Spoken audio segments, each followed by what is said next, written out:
ஆண்டவரும் இரட்சகருமாயிருக்கிற இயேசுவின் நாமத்தினாலே அன்பின் வாழ்த்துக்கள். பிரியமானவர்களே, இந்த நாளில் தானியேலுக்கு எழுதின தீர்க்க தரிசன புஸ்தகம் 1 அதிகாரம் 1 வசனத்தையும் 2 வசனத்தையும் நாம் கவனிக்கும் பொழுது அங்கே வசனம் இப்படியே சொல்லுகிறது: யூதாவின் ராஜாவாகிய யோயாக்கீம் அரசாண்ட 3ஆம் வருஷத்துல பாபிலோனின் ராஜாவாகிய நேபுகாத்நேச்சார் எருசலேமுக்கு வந்து அதை முற்றுகை போட்டான். அப்பொழுது ஆண்டவர் யூதாவின் ராஜாவாகிய யோயாக்கீமையும் தேவனுடைய ஆலயத்தின் பாத்திரங்களில் சிலவற்றையும் அவன் கையிலே ஒப்பு கொடுத்தார் என்று நாம் அங்கே வாசிக்கிறோம். பிரியமானவர்களே, யோயாக்கீம் என்னும் ஒரு மனுஷனுக்கு உண்டான தேவ நியாய தீர்ப்பை குறித்து அதன் ஆரம்ப வசனங்களில் நாம் பார்க்கிறோம். அவன் யூதாவின் ராஜாவாய் இருந்தான். அவனுடைய ராஜ்யபாரத்தின் 3ஆம் வருஷத்தில் எருசலேம் நகரம் நேபுகாத்நேச்சாரால் முற்றுகை போடப்பட்டது. அவன் தேவனுக்கு முன்பாக பொல்லாப்பானவைகளை செய்து வந்தபடியால் அவர் அவனை அவனுடைய சத்துருவின் கையில் ஒப்பு கொடுத்தார். தன் அரசாட்சியின் 4ஆம் வருடம் முதல் அவன் நேபுகாத்நேச்சாரை சேவிக்கிறவனாக அவனுடைய அதிகாரத்தின் கீழிருந்து தன் ஜனங்களை ஆட்சி செய்து வந்தான். அவன் அதற்கு பின்பாகிலும் தன்னை தாழ்த்தி தன் வழிகளை செவ்வைப்படுத்தி கொள்வதற்கு பதிலாக இன்னும் அதிக கேடான வழியில் நடக்கலானான். அப்போது தேவன் அவனை முற்றிலுமாக அவனுடைய சத்துருவின் கையில் ஒப்பு கொடுக்க வேண்டியது ஆயிற்று. அவன் ராஜாவா இராதபடி தள்ளப்பட்டு பாபிலோனுக்கு சிறையாக கொண்டு செல்லும்படி விலங்கிடப்பட்டான் என்று சொல்லி 2 ராஜாக்கள் புஸ்தகம் 23ஆம் அதிகாரம் 37, 24ஆம் அதிகாரம் 1-2 வசனங்களை நாம் வாசிக்கும் பொழுது அங்கே அதை கவனிக்க முடியும்.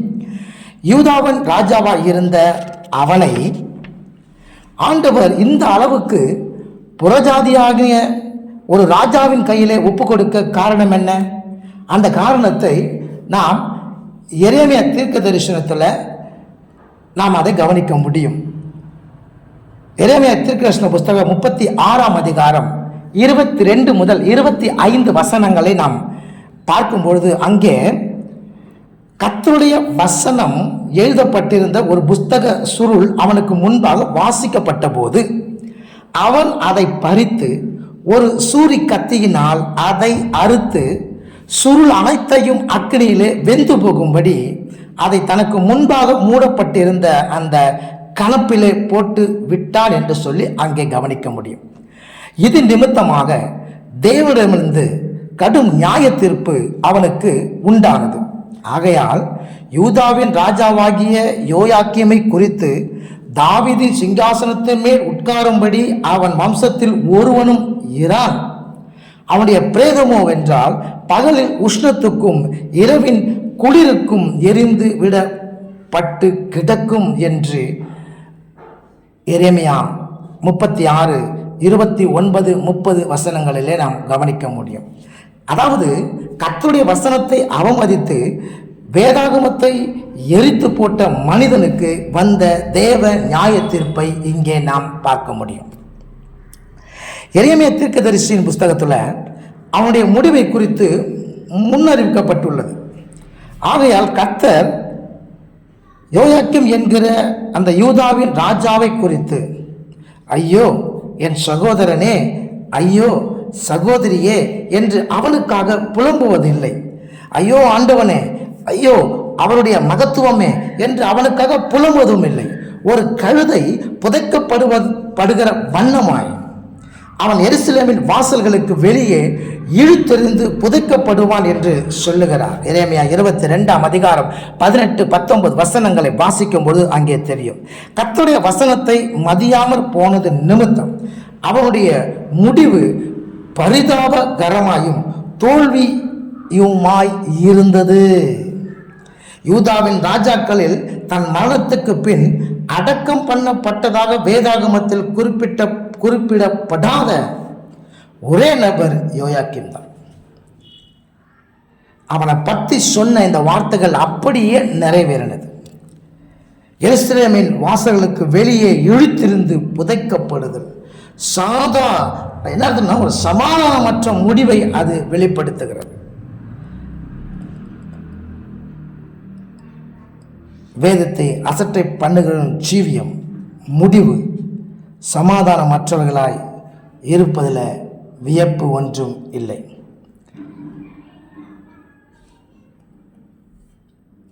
பிரியமானவர்களே, ஒருவேளை நாம் யோயாக்கீம் செய்யறது போல செய்யாமல் இருக்கலாம். ஆனால் வேதாகமத்தை எத்தனை நாட்கள் நாம் வாசிக்காமல் இருந்திருக்கிறோம். எத்தனை நாள் வேதாகமத்தை தியானிக்காமல் அசட்டை பண்ணியிருக்கிறோம். கர்த்தருடைய வசனத்தை ஆர்வமுடன் வாசித்து தியானித்து அதை கனம் பண்ண தவறு இருக்கிற சந்தர்ப்பங்கள் எத்தனை. டிவிக்கு முன்பாக, செல்போனுக்கு முன்பாக, மற்ற மனுஷர்களுக்கு முன்பாக நேரத்தை செலவழிக்கிறோம். ஆனால் வேதத்தை வாசிக்கிறதுக்கு நாம் நேரம் செலவிடுறது கிடையாது. அதை அலட்சியம் பண்ணுறோம். அப்போ அலட்சியம் செய்திருப்போமாகில் இன்றே அவற்றுக்காக மனஸ்தாபப்பட்டு மனம் திரும்புவோமாக. திருவசனத்தை அவமதித்த ராஜாவாகிய யோயாக்கீமின் ஜீவியமும் முடிவும் சமாதானம் இல்லாமல் முடிந்தது. ஆனால் அதே நேரத்தில் இஸ்ரவேலை வழிநடத்தும்படி தேவனால் தெரிந்து கொள்ளப்பட்டவனும் திருவசனத்தை கனமனோரமாய் இருந்த யோசுவாவின் ஜீவியமும் முடிவும் எவ்வளவு ஆசீர்வாதமாய் இருந்தது. யோசுவா புஸ்தகம் 1:8 பார்க்கும் பொழுது, இந்த நியாயப்பிரமாண புஸ்தகம் உன் வாயை விட்டு பிரியாது இருப்பதாக, இது எழுதியிருக்கிறவர்களின் படியெல்லாம் நீ செய்ய கவனமாயிருக்கும்படி இரவும் பகலும் அதை தியானித்துக் கொண்டு இருப்பாயாக. அப்பொழுது நீ உன் வழியை வாய்க்க பண்ணுவாய், அப்பொழுது புத்திமானாயும் நடந்து கொள்ளுவாய் என்று தேவன் அவனுக்கு சொல்லியிருந்தார். அப்படியே அவன் இரவும் பகலும் கர்த்தருடைய வசனத்தை தியானித்துக் கொண்டிருந்தான். அதன் பலனாக அவனுடைய வழிகளை கர்த்தர் வாய்க்க பண்ணினான். தன் ஜீவிய காலம் முழுவதும் அவன் நல்ல ஒரு வெற்றி உள்ளவனாய் இருந்தான். அவன் தன் மரண பரியந்தம் அப்படியே ஜீவித்தது மாத்திரமல்ல, மற்றவர்களையும் அதன்படி ஜீவிக்க செய்வதில் கவனமாயிருந்தான். ஆகையினாலே அவன் தான் மரணமடையும் முன்னதாக இஸ்ரவேலை அழைப்பித்து மோசேயின் நியாயப்பிரமாண புஸ்தகத்தில் எழுதியிருக்கிறதை விட்டு வலதுபுறமும் இடதுபுறமும் சாயாமல் விலகி போகாமல் அதையெல்லாம் கை கொள்ளவும் செய்யவும் நிர்ணயம் பண்ணி கொண்டிருந்தான். நாமும் அப்படியே நிர்ணயம் பண்ணி கொள்வோமாக. அவனது முடிவு அமெரிக்கையும் இளைப்பாறுதல் உள்ளதாயும் வெற்றிகரமானதையும் இருந்தது. யோயாக்கீமை போல இல்லாமல் அவன் சுதந்திரத்தின் எல்லைக்குள்ளே நல்ல அடக்கம் பண்ணப்பட்டான் யோசுவா.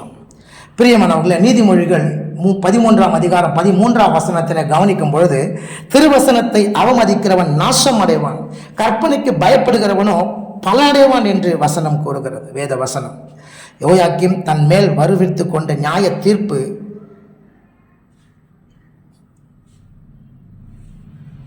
இதனால்தான். நிறைய காரியங்கள் இருந்தாலும் அதில் ஒரு காரியம் இந்த வசனத்தை அவன் அவமதித்தது. தேவனுடைய வார்த்தையை அசட்டை பண்ணினதே காரணம். திருவசனத்தை அவமதித்து அது நிமித்தம் தேவனுடைய நியாய தீர்ப்புக்கு அவன் ஆளானான். யோசுவாவோ கற்பனுக்கு பயப்படுகிறவனாய் இருந்து மேன்மை அடைந்தான். சபையே, இன்னைக்கு நீ யாராக இருக்கிற? ஒரு யோசுவாவாக வசனத்தை கனப்படுத்துகிறவனாய் இருக்கிறாயா? இல்லை யோயாக்கீமை போல அதை அலட்சியம் செய்கிறவனாய் இருக்கிறாயா? கொஞ்சம் உன்னை நீயே நிதானித்து அறிந்து கொள். ஆண்டவர் சொன்னார், இந்த உடன்படிக்கையின் வார்த்தையை கை கொண்டு அவைகளின்படி செய்வீர்களாக. நீ உன் வேதத்தை மறந்தாய், ஆகையால் நானும் உன் பிள்ளைகளை மறந்தே என்று கர்த்தர் சொல்கிறார். மறந்து விடுவாராம். ஓசியா 4:6 பார்க்கும் பொழுது. ஆகவே தேவனுடைய வசனத்தை வாஞ்சியுடன் வாசித்து தியானித்து கை கொள்ளும்படி நாம் இன்னைக்கு ஒரு தீர்மானத்தை செய்வோமே. தாலே 1:1 பார்க்கும்போது யோயாக்கீம் அரசாண்ட 3ஆம் வருஷத்தில் நேபுகாத்நேச்சர் வரார் என்று சொல்லப்பட்டிருக்கிறது. அதே போல் லூக்கா எழுதின சுவிசேஷம் 13ஆம் அதிகாரம் 6வது வசனத்தில் ஒரு தோட்டம் இருந்து அந்த தோட்டத்தில் அத்தி மரத்தை நட்டு இருந்தாங்க. அந்த அத்தி மரத்தில் கனி வரும் என்று சொல்லி அந்த தோட்டக்காரன் 3 வருஷம் வெயிட் பண்ணிட்டு வரான். ஆனால் அந்த தோட்டத்தில் வந்து பார்க்கும்போது அதில் ஒரு கனியும் இல்லை. ஸோ அதனால் அது ஏன் இந்த இடத்த கெடுக்குது, அதை வெட்டி போட்டுடலாம் அப்படின்னு சொல்லும்போது தோட்டக்காரன் சொல்கிறான், இன்னும் 1 வருஷம் வெயிட் பண்ணலாம், அதுக்கு நான் சுற்றிலுமாய் குழியை வெட்டி எரு போட்டு நான் அதை பார்த்துக்கொள்கிறேன் அப்படின்னு அவன் சொல்கிறான்.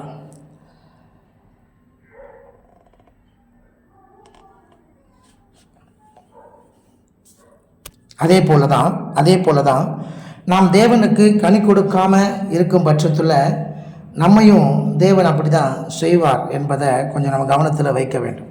நம்முடைய சுபாவங்கள் தேவனுக்கு முன்பாக செம்மை அற்றதாக இருக்கும்பொழுது நாம் மீண்டும் அவரத்துக்கு திரும்பி வரும்படியாக தேவன் இன்னும் அதிகமான சிரத்துடன் நம் பேர் மிகுந்த கரிசனுடன் நம்மோடு கூட செயல்படுகிறவராய் காணப்படுகிறார். தேவனிடத்தில் இருந்து நமக்கு விசேஷமான ஆசீர்வாதங்கள் உண்டாகும். சிறப்பான விதத்தில் நாம் அவரால் பராமரிக்கப்படுவோம். அப்படிப்பட்ட சந்தர்ப்பங்களில் என் ஜீவியம் தேவனுக்கு முன்பாக செம்மையாக இராவிடினும் மற்ற அநேகரை பார்க்கிறோம் நான் அவரால் ஆசீர்வதிக்கப்பட்டவனாகத்தானே இருக்கிறேன் என்று எண்ணி நாம் நமது ஆவிக்குரிய நிலைமையில் திருப்தி அடைந்து மெத்தனமாய் இருந்து நம்மை நாமே வஞ்சித்து கொள்ளலாகாது.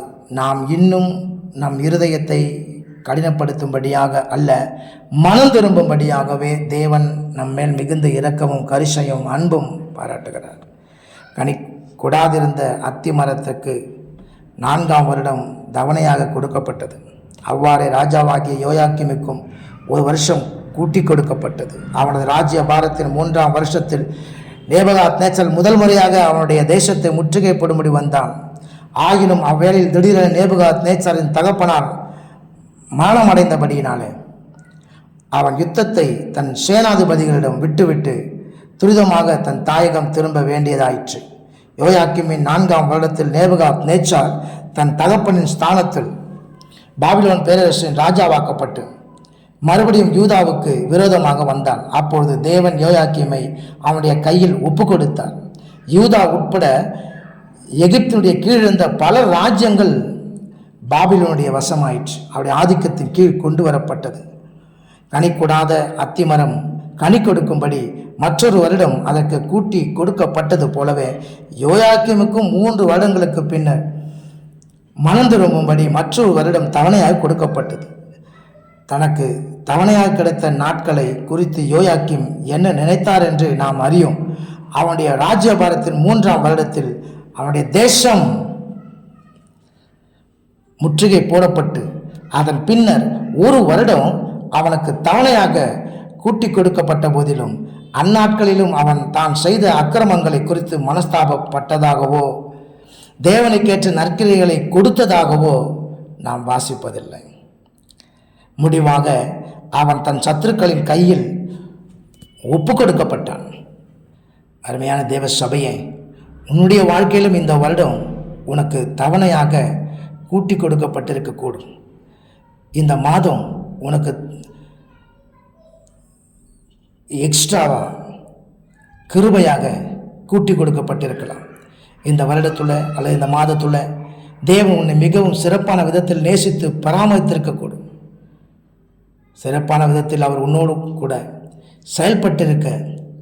செயல்பட்டு கொண்டிருக்கக்கூடும். அவ்விதமாக அவர் சிறப்பான விதத்தில் உன்னை நேசித்து பராமரிப்பதனால் அவருக்கு முன்பாக உன் ஜீவியம் செம்மையானதாக இருப்பதாக எண்ணி வஞ்சிக்கப்பட்டு போகாதே. அழிவு வரும் முன்னே நீ உன்னை தாழ்த்தி உன் வழிகளை தேவனுக்கு முன்பாக செவ்வைப்படுத்திக்கொள். முடிவாக யோயாக்கீமின் தன் சத்துருக்களின் கையில் ஒப்பு கொடுக்கப்பட்டான் என்பதை நாம் வாசிக்கிறோம். நாம் தேவனுடைய கரத்தில் இருக்க விரும்பாவிட்டால் சத்துருக்கன் கையில் விழ வேண்டியதாகும் என்பதையும் யோயாக்கீமினுடைய முடிவு நமக்கு நினைப்பூட்டுகிறது. அவன் 4ஆம் வருடம் முதல் பாபிலோன் ராஜாவின் கீழிருந்து யூதாவை ஆட்சி செய்து வந்த யோயாக்கீம் தன் அரசாட்சியின் 5ஆம் வருடத்தில் கர்த்தருடைய வார்த்தைகள் எழுதப்பட்டிருந்த புஸ்தக சுருளை எரித்து போட்டான். அதன் நிமித்தம் அவன் மேல் கடுமையான தேவனுடைய நியாய தீர்ப்பு உரைக்கப்பட்டது. அதன் பின் அதிக தாமதமின்றி கல்தேயர் தண்டுகள் யூதாவை அழைக்கும்படி வந்தன. தேவன் அவனை முற்றிலுமாய் அவனுடைய சத்துருக்களின் கையில் ஒப்பு கொடுத்து விட்டார். அவன் பாபிலோனுக்கு கொண்டு போகும்படி 2 வெண்கல சங்கிலிகளால் கட்டப்பட்டான். அவனிடத்தில் கண்டுபிடிக்கப்பட்ட அவனுடைய அருவருப்பர்கள் நிமித்தம் தேவனின் கடும் நியாய தீர்ப்பு அவனை சந்தித்தது. அவன் 11 வருடங்கள் எருசலேமில் அரசாண்டதாக கூறப்பட்டிருப்பினும் அவனுடைய நாட்கள் முழுவதும் அந்நிய தேசத்து ராஜாக்களை சேவிப்பதாக இருந்தன. அவனுடைய முடிவு நிர்பந்தமாக ஆயிற்று. அதே போல நம்முடைய முடிவு இருக்கக்கூடாது. வேதத்தை நேசிப்போம், ஆராதனை அசட்டை செய்யாதபடிக்கு நாம் கர்த்தருடைய வார்த்தையை கேட்கவும் கவனிக்கவும் அதை கைக்கொள்ளவும் அதபடி செய்யவும் நாம் கடந்து வருவோம். மற்ற எல்லா காரியத்தை காட்டிலும் தேவ சமூகமும் தேவனுடைய வார்த்தைக்கும் முக்கியத்துவம் கொடுப்போம். பிரியமானவனே, உன் ஆத்துமா வாழ்வது போல நீ எல்லாவற்றிலும் வாழ்ந்து சுகமாய் இரு என்று வசனம் சொல்லுகிறபடி நம்முடைய ஆத்துமா நல்லா வாழ்ந்தாதான் நாம் சுகமாக இருக்க முடியும். நம்ம ஆத்துமா எப்படி வாழும் என்று சொன்னால் வசனத்தினால் மாத்திரம்தான். பிரியமானவர்களே, வசனத்துக்கு முக்கியத்துவம் கொடுப்போம். அது மாத்திரம் இல்லாமல் அந்த 2ஆம் வசனம் சொல்லுது, தானியேல் 1:2, அவன் அந்த பாத்திரங்களை சினேயா தேசத்தில் உள்ள தன் தேவனுடைய கோவிலுக்கு கொண்டு போய் அவைகளை தன் தேவனுடைய பண்ட சாலைக்குள் வைத்தான். யூதா தேசத்தில் இருந்து நேபுகாத் நேச்சாரின் சேனை ஏராளமான கொள்ளை பொருட்களை பாபிலோனுக்கு கொண்டு வந்திருக்கக்கூடும். அவர்களுக்கு கிடைத்த கொள்ளை பொருட்கள் அனைத்திலும் மிக சிறந்தவை பொன்னினாலும் வெள்ளியினாலும் செய்யப்பட்டிருந்த தேவாலயத்தின் பனி முட்டுகளாகிய பாத்திரங்களே. தானியேல் 5ஆம் அதிகாரம் 2-3 வாசித்தால் தெரியும். சாலோமோனின் நாட்களில் செய்யப்பட்டிருந்த இப்பனி முட்டுகள் எல்லாம் மிகவும் விலை மதிப்பு உள்ளவைகளாயிருந்தன. நேபுகாத் நேச்சர் விலையேற பெற்ற இந்த ஆலய பனி முட்டுகளை தன் சொந்த உபயோகத்திற்காக தன்னுடைய அரண்மனையில் கொண்டு போய் வைக்காமல் தன் தெய்வத்தின் கோவில் கொண்டு போய் வைத்தான். இங்கு நாம் என்ன கற்றுக்கொள்ள வேண்டிய சிறந்த ஒரு பாடம் உண்டு. தன்னுடைய தெய்வத்திற்கு மிக சிறந்தவையே கொடுக்கப்பட வேண்டும் என்று அவன் அறிந்திருந்தான். இந்த புறஜாதியான ராஜாவுக்கு இருந்த மிக சிறந்தது தேவனுக்கே உரியது என்ற தேவ வைராக்கியம் நமக்கு உண்டா? கர்த்தராகிய இயேசுவே ஜீவனுள்ள மெய்யான தேவன் என நாம் அறிவோம். நம்முடைய தேவன் நம்மிடத்தில் உள்ள மிக சிறந்ததை உரிமை கோருகிறார் என்பதை நாம் உணர்கிறோமா? புறஜாதியை சேர்ந்த ஒரு மன்னன் தன் தெய்வத்திற்கு மிக சிறந்ததை கொடுக்க நினைத்திருக்கும் பொழுது நாம் நம்முடைய ஜீவனுள்ள தேவனுக்கு மிக சிறந்ததை அர்ப்பணிக்கும்படி நம்மில் தேவ வைராக்கியத்தை கொள்ளுவோமாக. தேவனுடைய வசனத்தை அலட்சியம் பண்ணாமல் தேவனுக்கு சிறந்ததை கொடுப்போம். நாம் யோசுவாவை போல ஆசீர்வதிக்கப்பட்டு உயர்த்தப்படுவோம். God bless you. கர்த்தர் உங்களை ஆசீர்வதிப்பாராக. ஆமென்.